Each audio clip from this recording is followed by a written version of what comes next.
Hi, I'm Angelo Batio, and I want to show you how to use the economy, the sweep picking technique to play A major arpeggios. Now, these are 5-string arpeggios, and the first one sounds like this.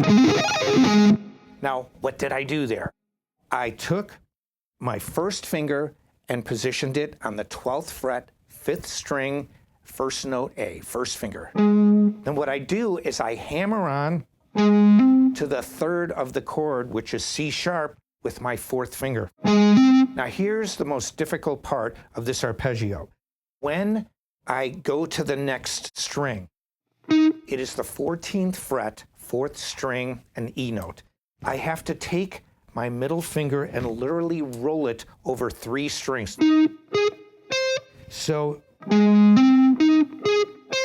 then I hit the E note, 12th fret, 1st string. Then I start on an up pick on the high A, pull off down to C sharp. And then you start the sequence again. Down pick on A, hammer on, hammer, pull off.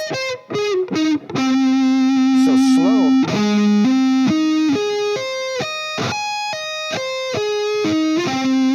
Now here's the difficult part. You literally have to roll your finger. To make it go, you have to be able to roll that second finger over 3 strings because you don't want it to go. You don't want that sound. You want the individual notes to sound, and by rolling your hand over will create that effect for it.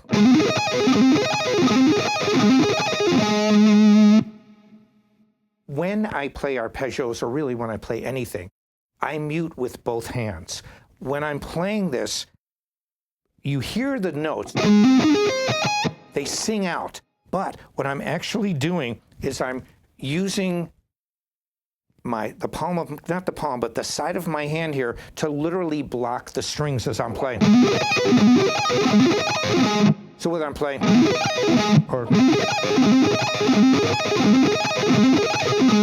I'm blocking the strings, but I'm also doing something else.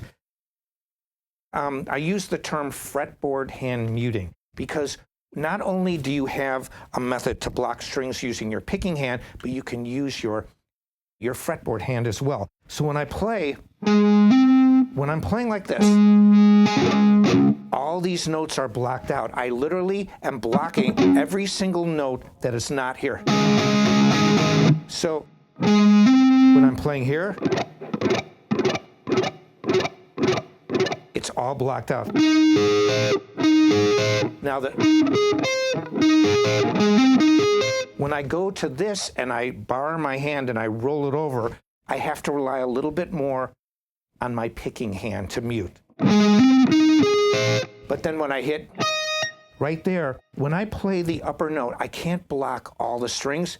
I block the only one I can, the second one. So if you would hear it, you're very close to an arpeggio. I'm sorry, you're very close to a harmonic. But when I play, I'm always blocking something with my left hand. If I play here,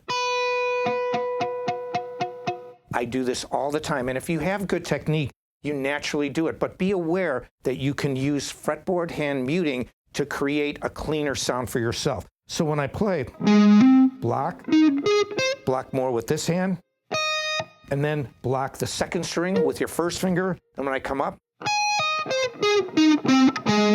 the same thing. And that's how you create the sound where you can hear every single note. Now here is a variation of that A minor arpeggio played different way. It's not an inversion because we start on the same note. It's just a different way to play an arpeggio. So what I do is I start, instead of using my first finger on the A note, I start with my 4th. And this is really just almost 1 note per string.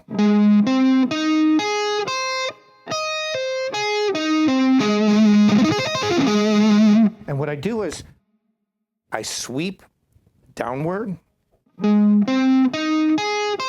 When I get to the E note on the first string, 12th fret. It's an A major arpeggio. Then I start using an upward picking motion. So down, up, pull off.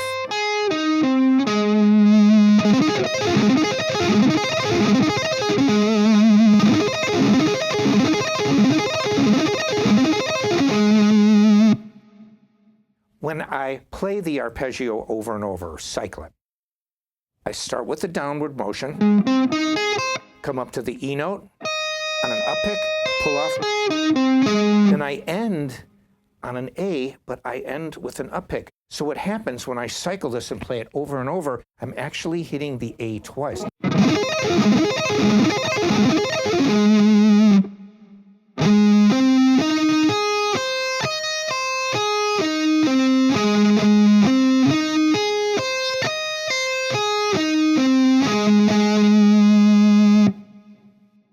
What you'll find when you play these arpeggios, like a lot of things in music and in life in general, when you learn the technique, you can apply it to many things.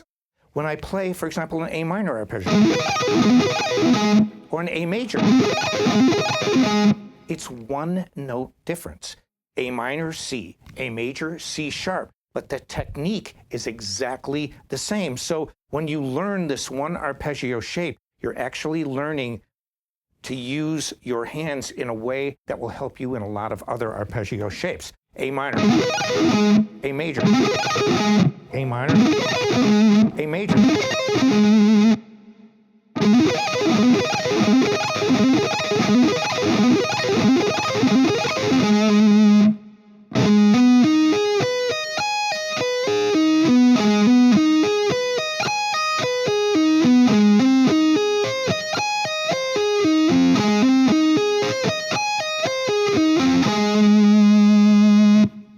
Now let's move the same idea down to the other position. Here we go. A minor, A major.